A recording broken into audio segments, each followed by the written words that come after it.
যে non resident tax filer H1B ভিসায় তাদের আবার তাদের যে দেশ, তাদের যে কান্ট্রি অফ অরিজিন, যে দেশ থেকে ওনারা আসছে ওই দেশের ইনকামের উপর ট্যাক্স দিতে হচ্ছে। তারা গাড়ি কিনতে গেলে তারা সেলস ট্যাক্স দিচ্ছে, তারপর আপনার তারা ট্রান্সফার ট্যাক্স দিতে হচ্ছে যদি তারা প্রপার্টি কিনে ইউএসএতে, তারপর আপনার ক্যাপিটাল গেইন ট্যাক্স থাকতে পারে, তারা capital gain tax stock market invest করুক বা প্রপার্টি কিনলে ক্যাপিটাল গেইন ট্যাক্স দিতে হবে। আপনি কিন্তু কোনো প্রিভিলেজ পাচ্ছেন না অথবা আপনি কোনো রাইটস পাচ্ছেন না অ্যাজ এ সিটিজেন, কারণ সিটিজেন যারা আছে তারা কিন্তু আপনার যখন ট্যাক্স ফাইল করেন তখন আপনি বিভিন্ন ক্রেডিট ক্লেম করতে পারেন, ডিডাকশন নিতে পারেন, অনেক কিছু। ওই ধরনের ডিডাকশনগুলো কিন্তু ওরা পাচ্ছে না, চাইল্ড ট্যাক্স ক্রেডিট ওরা পাচ্ছে না। যারা H1B ভিসায় থাকে তাদের কিন্তু মিনিমাম স্যালারি পে করতে হয় এমপ্লয়ারদের কাছ থেকে। H1B ভিসায় যারা আসবে আমরা ধরে নিচ্ছি, তাহলে তাদের ক্ষেত্রেও কি একই? তারাও তো ধরেন এখানে আসছে, তাদেরও যে সুবিধা অসুবিধা আছে, তো সেক্ষেত্রে তাদের ট্যাক্স ফাইল করার প্রয়োজনীয়তা কতটুকু আছে, বা সেক্ষেত্রে কোন ফর্মগুলো ফর্ম কিনতে হবে, কি কি ডকুমেন্টস তাদেরকে সাবমিট করতে হবে? জি আচ্ছা, তো আমরা ভিসা ক্যাটাগরি তো অনেক আছে, রাইট? তো আমরা ডেফিনেটলি আমাদের এই program will not be enough হবে না অত ডিটেলস সব ব্যাপারে কথা বলার জন্য। তো যেটা হচ্ছে যে H1B ভিসাটা ভেরি কমন। তো H1B ভিসাটা যেটা হয় আমরা মোটামুটি জানি যে 3 ইয়ার্সের জন্য একটা ভিসা দেওয়া হয়, তারপরে আবার অপশনাল 3 ইয়ার এক্সটেনশনের একটা ব্যাপার থাকে যদি তারা ওই জবে সেম জবে থাকে, রাইট? তো বেসিক্যালি আপনি as a non US citizen আপনি ইউএসএতে কাজ করতেছেন এবং আপনি কিন্তু মোটামুটি রেগুলার যে ট্যাক্সগুলো আছে সেগুলো আপনাকে দিতে হবে যখন আপনি অ্যাজ এ H1B ভিসায় কাজ করতেছেন। H1B ভিসা থাকলে কিন্তু আপনি 3 ইয়ার্স থাকার পরে তখন আপনি 3 ইয়ার্স যদি থাকেন ইউএসএতে, সেক্ষেত্রে আপনি নিজেকে as a resident tax filer হিসেবে ট্যাক্স ফাইল করতে পারবেন। তো এখানে কিছু কমপ্লিকেশন আছে, কারণ হচ্ছে আমরা জানি যে ইউএসএতে যারা জব করি আমরা অথবা যারাই ইনকাম ট্যাক্স পে করি, আমাদের সবারই কিন্তু ইনকাম ট্যাক্স পে করতে হয় বেসড অন আমার ইনকাম, এবং ইনকাম ট্যাক্স পার্সেন্টেজটা ডিপেন্ড করে আমরা কত টাকা মেক করতেছি সেটার উপরে। আর যারা H1B ভিসায় থাকে তাদের কিন্তু মিনিমাম স্যালারি পে করতে হয় এমপ্লয়ারদের কাছ থেকে। তো H1B ভিসার ক্ষেত্রে আপনার federal tax, state tax, local tax, local বলতে আপনার লোকাল সিটি ট্যাক্স, যেটা আমরা নিউ ইয়র্কে যারা আছি, নিউ ইয়র্কের সিটিতে যারা বসবাস করি আমরা কিন্তু নিউ ইয়র্ক স্টেট ট্যাক্স দেই, নিউ ইয়র্ক সিটি ট্যাক্স দেই, আমরা ফেডারেল ট্যাক্স দেই। তারপর আবার ফেডারেল ট্যাক্সের আরও 2টা পার্ট আছে যেটাকে বলা হয় যে আপনার federal social security tax and medicare tax. তো সেটাও কিন্তু আপনার 6.2% social security tax employ pay করে, 6.2% এমপ্লয়ার পে করে, 1.45% আপনার মেডিকেয়ার ট্যাক্স এমপ্লয়ার পে করে, বাকিটা এমপ্লয় পে করে। সো এখানে যারা আপনার H1B ভিসাতে ইউএসএতে জব করে তারা কিন্তু সবগুলো ট্যাক্সই পে করতে হয়, এবং শুধু যে এই ট্যাক্সগুলোই পে করতে হয় সেটা না, তারা কিন্তু আরও যে স্মল ট্যাক্স আছে ওগুলোর জন্য ওদের অব্লিগেশন আছে। যেরকম হইতে পারে তারা গাড়ি কিনতে গেলে তারা সেলস ট্যাক্স দিচ্ছে, তারপর আপনার তারা ট্রান্সফার ট্যাক্স দিতে হচ্ছে যদি তারা প্রপার্টি কিনে ইউএসএতে, তারপর আপনার ক্যাপিটাল গেইন ট্যাক্স থাকতে পারে, তারা capital gain tax stock market invest করুক বা প্রপার্টি কিনলে ক্যাপিটাল গেইন ট্যাক্স দিতে হবে, এবং আদার স্মলার ট্যাক্স কিন্তু তারা পে করতে হয় as a US non resident আপনার যারা হচ্ছে এমপ্লয়ি এখানকার, যেটা বলতে পারি। তো এখন J1 ভিসা থাকলে যেটা হচ্ছে আপনি যখন যে H1B ভিসা থাকবেন, তো আপনাকে কিন্তু অ্যাজ এ নন রেসিডেন্ট আপনি ট্যাক্স ফাইল করবেন। হ্যাঁ, ট্যাক্স ফাইল করাটা আপনার অব্লিগেশন, যেটা আমি বললাম, বাট আপনি কিন্তু কোনো প্রিভিলেজ পাচ্ছেন না অথবা আপনি কোনো রাইটস পাচ্ছেন না অ্যাজ এ সিটিজেন, কারণ সিটিজেন যারা আছে তারা কিন্তু আপনার যখন ট্যাক্স ফাইল করেন তখন আপনি বিভিন্ন ক্রেডিট ক্লেম করতে পারেন, ডিডাকশন নিতে পারেন, অনেক কিছু। ওই ধরনের ডিডাকশনগুলো কিন্তু ওরা পাচ্ছে না, চাইল্ড ট্যাক্স ক্রেডিট ওরা পাচ্ছে না, হ্যাঁ, অথবা বা আপনার ওই রিফান্ডের ক্ষেত্রে আপনার ওই বাচ্চাদের ক্রেডিটগুলো পাচ্ছে না, right? Additional child tax credit বা ডিপেন্ডেন্ট কেয়ার ক্রেডিট কোনো ক্রেডিটের জন্য ওরা এলিজিবল না। তো এখন এখানে আরেকটা সুবিধা অসুবিধা যেটা হতে পারে, as a non resident tax filer H1B ভিসায় তাদের আবার তাদের যে দেশ, তাদের যে কান্ট্রি অফ অরিজিন, যে দেশ থেকে ওনারা আসছে ওই দেশের ইনকামের উপর ট্যাক্স দিতে হচ্ছে না, রাইট? বাট আপনি যদি ইউএস সিটিজেন বা গ্রিন কার্ড হন তখন কিন্তু আপনি ওয়ার্ল্ড ওয়াইড আপনার যেখানে ধরনের বাংলাদেশে আপনার ইনভেস্টমেন্ট ইনকাম আছে ওটা আপনি ট্যাক্স দিতে, বাংলাদেশে একটা বাড়ি ওন করতেছেন ওটার উপর আপনি ক্যাপিটাল গেইন হচ্ছে আপনি ওটার উপর ট্যাক্স দিতে হবে। তো ওইটা কিন্তু আপনার যারা নন রেসিডেন্ট সিটিজেন তাদেরকে ওটা পে করতে হচ্ছে না। আর ওদের কিন্তু সেম ওয়েতে মার্জিনাল ট্যাক্স রেট যেটা আছে আপনার সেম ওয়েতে ইনকাম বাড়ার সাথে সেম পরিমাণ ইনকাম ট্যাক্স ওরা পে করতে হয়, এবং সেম ওয়েতে আপনার লোকাল ট্যাক্স যেটা স্টেট অ্যান্ড লোকাল ট্যাক্স যেটা এটা 1 to 4-5% হতে পারে, 6-7 নিউ ইয়র্কে হয়তো আপ টু 8 to 10% হতে পারে ম্যাক্সিমাম, যাদের income is really high range. হ্যাঁ, এখানে আরেকটা ব্যাপার হচ্ছে ফেডারেল ট্যাক্স উইথহোল্ডিংয়ের ক্ষেত্রে যেটা হয়, যারা H-1B ভিসায় আসেন তাদের কাছ থেকে কিন্তু আপনার সোশ্যাল সিকিউরিটি ট্যাক্স, মেডিকেল ট্যাক্সটা কেটে রাখা হয়, রাইট?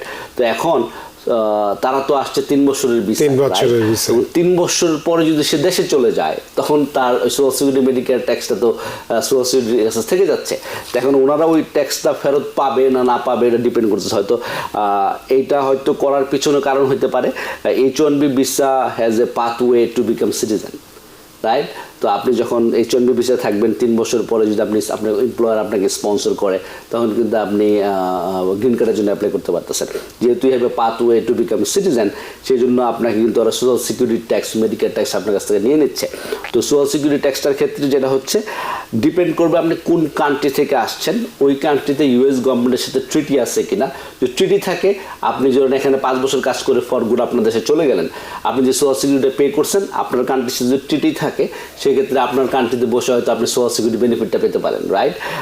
কিন্তু সেটা ডিপেন্ড করছে স্পেসিফিক কান্ট্রির উপরে। আর অথবা আপনি যদি এখন ট্যাক্স দিচ্ছেন অ্যাজ এ এমপ্লয়ি, আপনি নন রেসিডেন্ট ট্যাক্স ফাইলার হিসাবে social security tax, medical tax আপনি পে করছেন, আপনি 3 বছর বা 6 বছর পর আপনি গ্রিন কার্ড হয়ে গেল, আপনি তখন কিন্তু আপনার এই সোশ্যাল সিকিউরিটি যেগুলো পে করছেন রিটায়ার্ড করার পরে গোনা get that benefit. So it's all depends on how আপনার কতদিন আপনি হোল্ড করতেছেন এবং নেক্সট স্টেপটা কি আপনার লাইফ ওটার উপর বেস করে।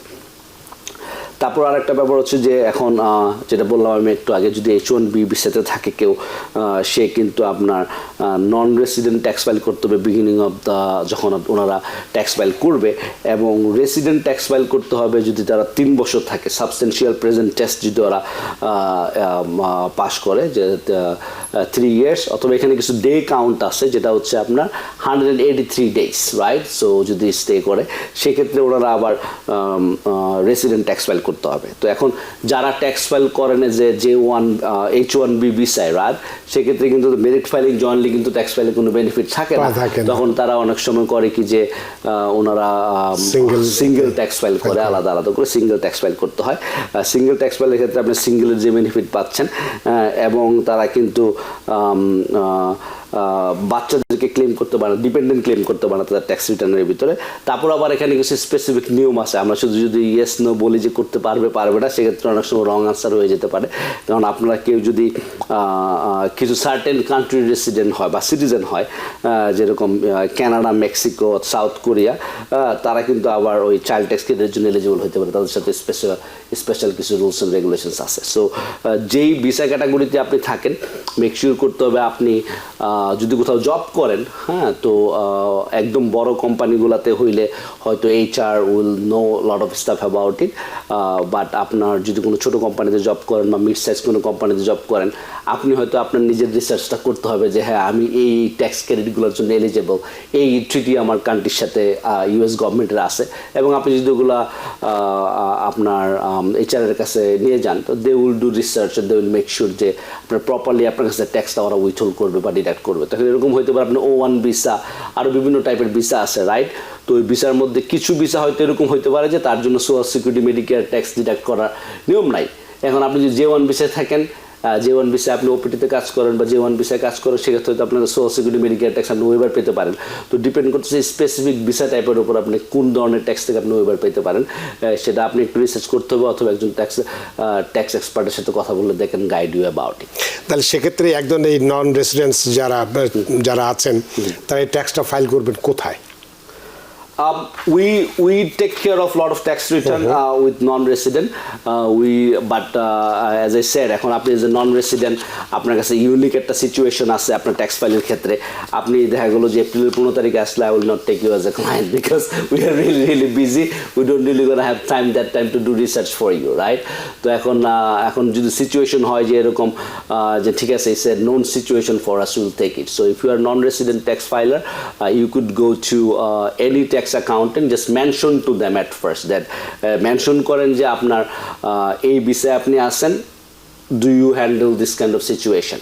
হ্যাঁ, কারণ আপনার যখনই ট্যাক্স ফাইল করতে যাবেন তো আমরা হয়তো অনেক কিছু জানি best on our expertise and everything, এবং ব্যাপারটা হয় কি যে আপনার হচ্ছে ইউজ টু হওয়া বা মানে অনেক বেশি কাজ করলে হয় কি যে আপনার ওই টাইপ অফ বিষয় সম্বন্ধে আপনার ধারণা থাকে, রাইট? কারণ আমরা যখন দেখা গেলো আমি সিজনে যদি 10টা নন রেসিডেন্ট ট্যাক্স ফাইল পাই এবং 10টা যদি 10 ধরনের বিচার হয়, সেক্ষেত্রে কিন্তু আমাদের ওই সেক্টরটা আমাদের অত এক্সপার্টিস থাকবে না, এবং এটা কিন্তু চেঞ্জ হয় প্রতি বছর। তো অনেকে আমরা দেখি যে এইচএনআর ব্লকে যায়, বিভিন্ন জায়গায় যায়, বাট এইচএনআর ব্লকে গেলেও আপনি দেখবেন মেক শিওর করবেন তোমাদের এই অফিসে নন রেসিডেন্ট ট্যাক্স ফাইল করে এরকম কোনো ট্যাক্স প্রফেশনাল আছে কিনা। হ্যাঁ, তো এখন আপনি একটা সিপিওর অফিসে গেলেও মেক শিওর করবেন যে ওরা নন রেসিডেন্ট ট্যাক্স ফাইলিংটা হ্যান্ডেল করে কিনা, এবং আপনাদের ক্ষেত্রে বেটার হবে যে গো আর্লি, ঠিক আছে? কারণ most of the tax offices বা সিপিও অফিসেস তারা কিন্তু টাইম যখন একদম ক্লোজ চলে আসে, they don't take new clients, ঠিক আছে? তখন যদি আপনি একটা স্পেসিফিক ভিসা টাইপ আপনি ওখানে যান, they will not spend that time for you. New York থেকে সম্প্রচারিত TVN 24 টেলিভিশন, বিশ্বজুড়ে বাঙালির কণ্ঠস্বর।